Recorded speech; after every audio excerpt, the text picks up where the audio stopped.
This paper, titled, A Post-Trainer's Guide to Multilingual Training Data, Uncovering Cross-Lingual Transfer Dynamics, explores how large language models can be effectively trained to handle multiple languages through a process called post-training. The authors, including Luisa Shimabukuro, Amit Ustan, Marzia Fataeh, and Sebastian Reuter, investigate the dynamics of cross-lingual transfer, which is the ability of a model to apply knowledge from one language, typically English, to perform well in other languages. At the core of this study is the challenge of making large language models useful globally.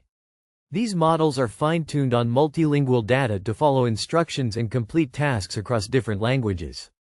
However, creating high-quality data for every language is expensive and impractical, so models often rely on a lot of English data combined with smaller amounts of data in other languages. The paper aims to uncover how this cross-lingual transfer works in real-world post-training scenarios. The researchers conducted experiments with two families of models, one with 7 billion parameters and another with 35 billion parameters. They focused on three generative tasks that vary in complexity: summarization, which involves condensing text; instruction following, where the model responds to user commands; and mathematical reasoning, which requires logical problem solving. In their setup, they used carefully controlled mixtures of multilingual data. This included languages like English, Spanish, French, Japanese, and Chinese. They varied several factors: the type of task, whether the fine-tuning was done on a single task or multiple tasks at once, the amount of multilingual data, and the size of the model. For each experiment, they kept the amount of English data fixed and gradually increased the multilingual data, up to 75,000 unique samples per run. This allowed them to observe how adding more non-English data affects performance.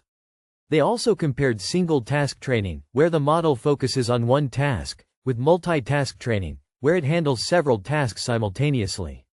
One of the key findings is that improvements in multilingual performance depend heavily on the type of task. For example, mathematical reasoning showed much greater benefits from adding more multilingual data compared to summarization or instruction following. However, the dynamics of cross-lingual transfer itself remained consistent across all tasks. This means that while tasks respond differently to more data overall, the way knowledge transfers from one language to another doesn't vary as much. The study also looked at how performance on unseen languages, those not directly trained on, compares to seen languages. They found that performance on unseen languages closely follows the performance on seen languages. Cross-lingual transfer does enable some improvements for these unseen languages, but it doesn't fully close the gap. In other words, even with transfer, languages without direct training data still lag behind. Delving deeper, the researchers noted that prior work has often examined cross-lingual transfer at a broad level, but this paper goes further by analyzing how it varies across specific tasks, languages, and training conditions. For instance, they discovered that in multitask settings, where models are trained on multiple tasks together, the transfer dynamics can differ from single-task setups. This suggests that combining tasks might influence how effectively models learn across languages.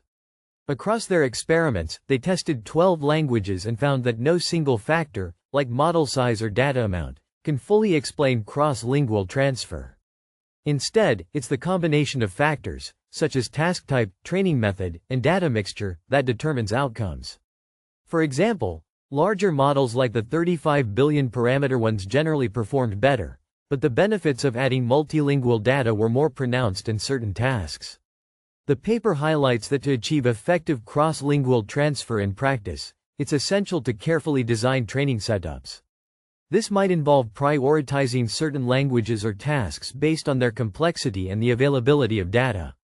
By understanding these dynamics, developers can create more robust multilingual models that excel in diverse real-world applications, from global customer service to educational tools.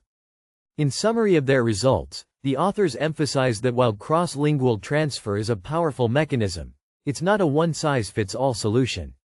It works best when tailored to specific scenarios, and ongoing research should continue to refine these approaches for increasingly complex tasks and languages.